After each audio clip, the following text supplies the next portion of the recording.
ouais, ouais, quand même, hein. Allô, allô, Clément, ouais, c'est Jean Latreille. Oh, ça fait plaisir que t'appelles. Ouais, ouais, ouais, ça me fait plaisir. Si, dis donc, je voulais te féliciter hein, pour ton travail sur la rhétorique. Hein, tu vulgarises tout ça super bien. Hein. C'est important de le faire. Hein. Oui, c'est important parce que les belles paroles, c'est quand même l'arme des dominants depuis toujours. Bah ouais, bah oui, t'as raison, c'est toujours pareil. Hein. Les petits gens, ils n'ont pas les mots, ils ont pas, du coup, ils n'ont pas le pouvoir. Les beaux parleurs, hein, bah, les beaux parleurs, sont eux qui parlent d'or. Hein. Et toi, tu montres bien quels sont tous les procédés qui sont utilisés par les dominants pour aller jusqu'à fabriquer le consentement des dominés. Et c'est puissant, tes analyses. Oui, oui, et c'est même salutaire, tu vois, politiquement parlant. Non mais vraiment, vraiment, vraiment, tu as un succès bien mérité. Hein, enseignement, conférences dans les plus grandes écoles, bientôt la tournée des Zéniths. Ouais, chapeau, chapeau. Hein. Ouais, la parole tue, puis la parole rapporte aussi un petit peu, hein, mais en ce qui te concerne. Non, non, non, non, mais c'est bien, hein, c'est normal. Hein, c'est normal que ça te rapporte, parce que tu dénonces ceux qui font de la parole une arme, en faisant croire qu'ils ont le monopole de la parole de qualité, des belles lettres, des mots bien ciblés, bien calibrés, des mots qui font la loi, des mots qui fabriquent le savoir, des mots puissants en fait. Ouais, ben faut dénoncer ça. Alors que si on regarde bien en vérité, en fait non, mais c'est très conservateur, c'est presque réactionnaire de bien parler, non? Non, non, non. Ah, toi en tout cas on la fait pas. Hein. Toi, tu connais toutes les ficelles de la rhétorique. Du coup même un mec comme François Ruffin, tu vois, ben, tu es capable de débunker son discours pour montrer que finalement c'est le discours d'un raciste démagogue en fait. Bah ouais, bah oui, parce que si je t'ai bien compris, quand on parle des mêmes sujets que les racistes avec des racistes, bah ça veut dire qu'on est raciste, hein, c'est ça. Oui, un blanc qui parle à des noirs, il n'a pas besoin de les traiter de noirs pour qu'on comprenne qu'il est néocolonial. Ben oui, surtout s'il parle à des noirs qui sont sans diplôme, voire même carrément au chômage, alors que lui, il est député, le gars. Ben oui. Et pourtant, Ruffin, il parle pas si bien que ça. Parce qu'on a du mal à comprendre, on ne sait pas exactement hein, s'il est pour ou contre l'immigration de travail. Ça, tu le montres bien, tu vois. Comme il est pour la régularisation des travailleurs sans papier qui sont là, ça veut dire qu'il est un petit peu pour quand même l'immigration de travail, comme le MEDEF, du coup. Mais comme il veut arrêter de faire venir des travailleurs qualifiés des pays étrangers pour pas piller leurs compétences, ça veut dire qu'il est un peu contre, comme le Rassemblement national. Alors, c'est pas du tout clair, en fait. Et puis le gars qui se retrouve à moitié MEDEF, à moitié RN, pour un mec de gauche, ouais, je comprends ton argument. Ben ouais, ça la fout mal, quoi. Mais oui, t'as raison. Moi, je pense comme toi. Hein. Et l'ambiguïté dans le discours, c'est mortel. C'est mortel.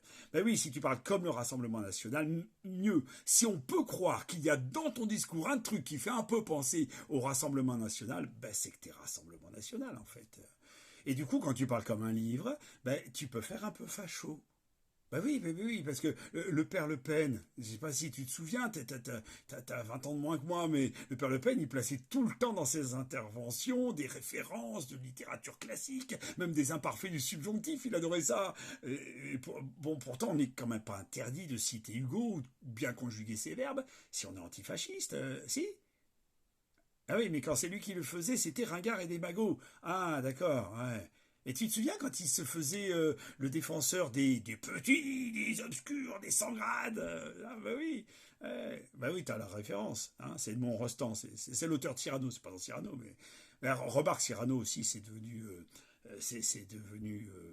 difficile à citer. Enfin, tu sais, un rapport à son interprète, tu vois, le gros mec problématique là, qui jouait dans les valseuses. Pourtant, elle est quand même assez jolie, hein, cette citation sur les obscurs et les sans grades, hein, mais c'est vrai, t'as raison. Si on la sort juste après Le Pen, bah, ça contamine. Voilà, voilà. Donc il vaut mieux éviter maintenant de dire qu'on prend la défense des petits, des obscurs et des sans grades. Voilà, on le dit plus. On le dit plus, du coup, il n'y a pas de Cyrano, il n'y a pas de Le Pen, il n'y a pas de conservatisme, il n'y a pas de réac, il n'y a pas de littérature, il n'y a que du politiquement acceptable anti-facho. Voilà. Après tout, hein, il n'y a qu'à dire qu'on défend les prolétaires. Ben oui, ça c'est pas du vocabulaire d'extrême droite. Alors il n'y a pas d'ambiguïté du coup.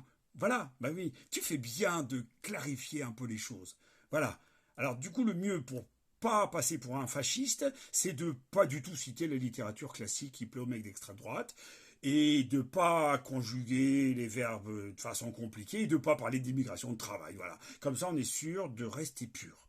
un pur antifacho, t'as raison. Vaut mieux rester sur les bons vieux rapports de domination marxiste entre les capitalistes et les classes laborieuses. Mais oui, bien sûr.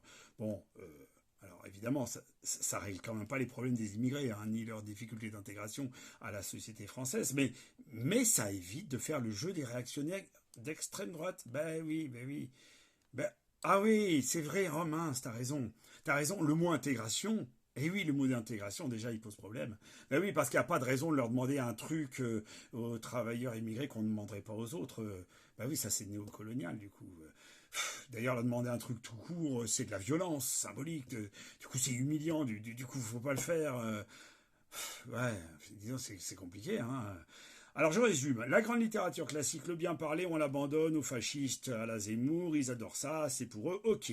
Hein, de toute façon, il y a plein de bons trucs qui sortent en ce moment, hein, des bons bouquins qui parlent des vrais problèmes avec des mots pas trop compliqués, donc on fera avec. Autre chose, hein, très importante, on va pas non plus sur le terrain des fascistes. Donc on parle pas des différences culturelles comme un problème. Ben oui, parce que c'est vrai, il suffit juste de vouloir pour que les cultures fusionnent entre elles sans que l'une ne prenne jamais le pas sur les autres. Il suffit de le vouloir, ça. C'est comme la transition énergétique, bon sang. C'est juste une affaire de bonne volonté. Si on veut, on y arrivera. Mais oui, t'as raison. La gauche, elle a le même volontarisme, d'ailleurs, que les défenseurs de la croissance économique, mais appliqué à la cohésion sociale. Voilà, si on veut que ça se passe bien, ben ça se passera bien. Voilà. Et pour y parvenir, on va apprendre à tout le monde à bien parler, en évitant les formulations qui sont trop genrées, trop dominocentrées, trop racistes, néocoloniales, même sans le savoir. Voilà. En fait, tu sais, je suis plus aussi sûr que toi qu'il soit nécessaire de débusquer les gens qui abusent des belles paroles pour imposer leur vue. En fait, je me demande même s'il existe vraiment un lien entre bien parler et bien penser. Ben parce qu'au fond, il y a des gens qui ne parlent pas super bien, mais qui pensent correctement, non? Bah oui, et puis toi, depuis que tu tapes sur des gens comme Ruffin en disant que son discours est dangereux, qu'il fait le lit des racistes, parce qu'il parle avec des gens racistes, bah, tu sais comment bien parler, toi, et tu sais comment bien penser. Mais tu ne serais pas en train d'utiliser la parole comme un nouvel outil de domination, y compris dans ton propre camp? Du genre un peu pour faire taire les autres, quoi. Enfin, bon, moi je te dis ça, hein, mais je suis pas à la tournée des Zéniths non plus, hein, je fais pas de conférence sur la rhétorique, hein. D'ailleurs, c'est même pas sûr que je parle tout à fait correctement, donc n'empêche, hein. Je connais assez bien le langage pour savoir que s'il suffisait de bien parler pour qu'on soit tous égaux, on laisserait pas les jeunes s'abrutir sur des applications et sur des réseaux dont l'utilisation ne demande pas plus que de mobiliser une centaine de mots. Ouais, hein, bah c'est sans doute à cause de mon âge, tu sais, t'as raison, bah oui, ou parce que j'ai été converti malgré moi au discours réactionnaire ambiant, bah à cause de la rhétorique toujours, quoi. Bah, ouais. Bah bon, bah écoute, du coup, bah je te laisse, hein, je te laisse, et puis bonne chance pour imposer ton bien parler et ton bien penser en même temps, hein. Bah oui, parce que les beaux parleurs, hein, qui ont des belles idées, ça court quand même pas les rues. Enfin, à part dans ta rue. Allez, ciao.